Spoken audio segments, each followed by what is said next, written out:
Who should take this supplement? So a couple things. If you're pregnant or breastfeeding, I would never take an herbal supplement unless we do a ton of ads.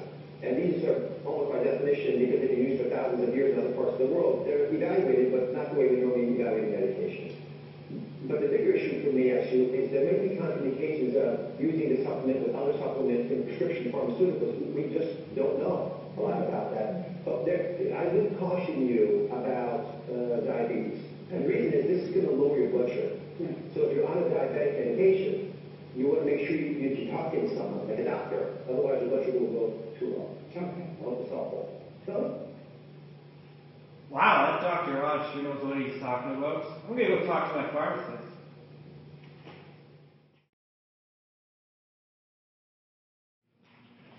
Hi there. Hey, if you had a couple of minutes, I have a couple of questions for you. Yeah, sure. Just join me over here at our counsel area. All right, sounds good. Okay, so what would you like to know? Well, I was just wondering what you thought about chromium supplements. Depends. Is this for yourself? Yeah, for myself, yeah.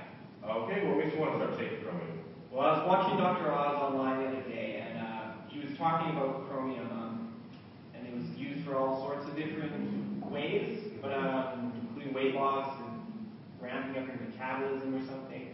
But I'm mainly concerned about its effect on blood sugars. Okay, do you have diabetes, or are you just concerned about your sugars? No, yeah, I have diabetes, yeah. Okay, is that type 1 or type 2? Yeah, type 2, I think. The doctor diagnosed me about 2 years ago. Okay, so has your doctor prescribed you any medications for diabetes? Yeah, right now I'm on metformin. Okay, and do you remember to take that every day? Pretty regularly. There's the odd day where I miss it, but pretty regular. Okay, and besides metformin, do you take any other prescription drugs? No other prescriptions. Any over-the-counter medications regularly? Just Tylenol the odd time for a sore back or some cold medications when I'm sick kind of thing. Okay, do you take any herbal medications or nope. vitamin supplements, something like that? I don't have any other supplements, not until I just decided recently that I might try this chromium stuff. Alright, now how often would you say that you see your doctor to manage your diabetes? We usually make about 6 months appointments every 6 months or so. Okay, did you mention anything about your blood sugar last time you saw him? Yeah, he said they're still kind of high, but the medications seem to be working for me. He also told me to exercise more and change my diet a bit, so I've been trying to make those changes as well. Great, that's definitely a good thing to do. Do you have any allergies to any medications or anything like leather? It might be a strange question, but... No allergies at all. Oh, okay. And besides the diabetes, do you have any other medical conditions you've been diagnosed with? Well, he was looking at my cholesterol. He said the blood pressure might be a bit high as well, but he felt with the diet and exercise and a bit healthier of a lifestyle, I'd be able to manage that on my own for now. Okay, yeah. Okay, well at this point I can see that it's likely very safe for you to take the Chromium. It's usually very well tolerated. There aren't really any side effects, and if there are, it's usually something relatively minor, just like some upset stomach or nausea, things like that. There have been some scientific studies that have been done where people have taken Chromium for up to 6 months without there being any issue.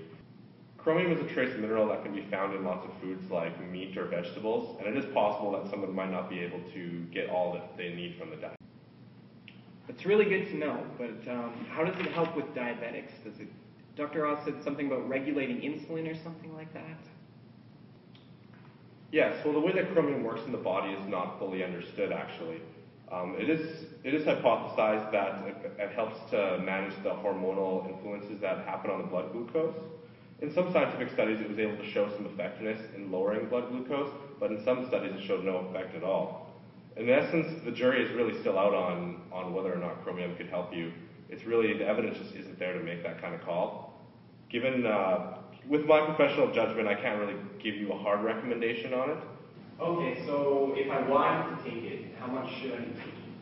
Well, I would probably start off by taking 500 microgram tablets. This is on the low end of the dosing scale. and it would be a nice start to see if it would ever have any influence on your blood sugars or anything like that. When is the next time you're going to visit your doctor? I think I have an appointment set up in a couple months here. Yeah. Well, if you do decide to take it, I would absolutely inform your doctor that you are taking it. At your next appointment, your doctor is probably going to measure your blood sugars, and we can see if it is having any sort of effect on any sort of beneficial effect. Although if one is seen, it will be difficult to attribute directly to the chromium because it could be a result of your metformin or the lifestyle modifications you've been making. If you do begin taking chromium, just be sure to monitor for symptoms of low blood sugar because the chromium might do its job too well and reduce your blood sugars extremely low. The symptoms you want to look for are things like headache, fatigue, dizziness, nervousness, shakiness, things like that. If they do begin occurring, it's probably a good idea to go back to your doctor to seek some care from a physician right away. Sounds good.